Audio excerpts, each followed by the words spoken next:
The Janatha Vimukthi Peramuna, commonly known as the JVP, has long been vocal in its opposition to casinos in Sri Lanka.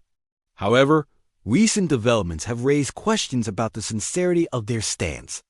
Deputy Tourism Minister Prof Ruwan Ranasinghe shed light on this matter during a press conference, revealing the complex history of casino regulation in the country. According to Professor Ranasinghe, the JVP's protests against casinos were primarily directed at the questionable practices of certain political families. These influential groups had allegedly struck deals with international casino magnates, such as James Packer, offering them special privileges and attempting to establish casinos without proper regulatory frameworks in place. This lack of oversight and potential for corruption was a key point of contention for the JVP and other opposition groups. The Deputy Tourism Minister emphasized that the government's current approach to casino regulation is fundamentally different from these past practices. He stated that their primary concern is to prevent local Sri Lankans from being drawn into the potentially harmful world of gambling. To address this issue, the government has introduced a new act that specifically restricts locals from entering casinos. Professor Ranasinghe explained that this new legislation is designed to strike a balance between economic development and social responsibility. By limiting access to casinos, the government aims to protect vulnerable members of society while still capitalizing on the potential economic benefits of the gambling industry. The centerpiece of this new approach is the City of Dreams project, a large-scale development that aims to transform Colombo into a major tourist destination. Professor Ranasinghe outlined the government's vision for this initiative, stating that it is expected to attract a significant number of foreign tourists to the capital city. The primary goal is to generate much-needed foreign exchange for the country's economy. We have carefully considered the potential impacts of casino development, Professor Ranasinghe said. Our decision to open the casino business comes after introducing comprehensive regulations that prioritize the well-being of our citizens. The new act is designed to discourage locals from frequenting these establishments, mitigating the social risks associated with gambling. However, the Deputy Tourism Minister also acknowledged that the restrictions on casino access are not absolute. He clarified that affluent locals who can afford to gamble responsibly will not face the same limitations. This nuanced approach aims to balance economic opportunities with social safeguards, recognizing that some Sri Lankan citizens may have the means to participate in casino activities without facing financial hardship.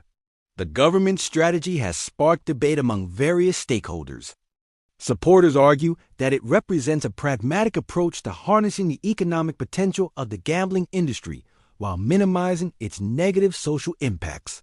Critics, including some members of the JVP, contend that any expansion of casino operations in Sri Lanka poses risks to the country's social fabric. Professor Ranasinghe addressed these concerns, stating, "We understand the apprehensions surrounding casino development. That's why we've implemented strict regulations and monitoring systems to ensure that these establishments operate ethically and transparently. Our primary focus is on attracting high-value international tourists who can contribute significantly to our economy." The Deputy Tourism Minister also highlighted the potential benefits of the City of Dreams project beyond direct gambling revenues. He pointed out that the development is expected to create numerous job opportunities for Sri Lankans in the hospitality and service sectors. Additionally, the influx of foreign tourists is anticipated to have positive spillover effects on other industries, such as retail, transportation, and local tourism. This initiative is not just about casinos. Professor Ranasinghe explained, it's about creating a world-class entertainment and leisure destination that can compete with other major tourist hubs in the region. We believe that by offering a diverse range of attractions and experiences, we can appeal to a broad spectrum of international visitors. The government's approach to casino regulation and development has raised questions about the JVP's current position on the issue.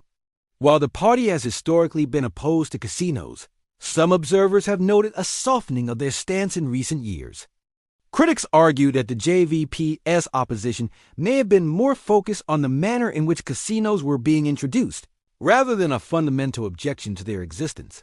Professor Ranasinghe addressed this perception, saying, "We believe that the JVP, like many other stakeholders, recognizes the potential economic benefits of regulated casino operations. Their primary concern, which we share, has always been to ensure that these establishments are properly managed and do not exploit vulnerable members of our society."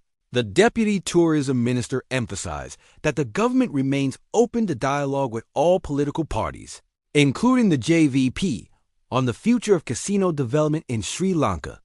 He stressed the importance of finding common ground and working together to create policies that balance economic growth with social responsibility. As the debate over casino development in Sri Lanka continues, it is clear that the government is attempting to chart a middle course. By implementing strict regulations on local access while simultaneously promoting high-end tourism, they hope to reap the economic benefits of the gambling industry without incurring its social costs. The success of this strategy remains to be seen, and it will likely be closely scrutinized by both supporters and critics in the coming years. What is certain is that the issue of casino development in Sri Lanka is far from settled, and it will continue to be a topic of intense discussion and debate among policymakers, political parties, and the public at large. As Sri Lanka navigates these complex waters, the true test will be whether the government can deliver on its promises of economic growth while safeguarding the interests of its citizens. The JVP and other opposition groups will undoubtedly play a crucial role in holding the government accountable and ensuring that the benefits of casino development are shared equitably among all Sri Lankans.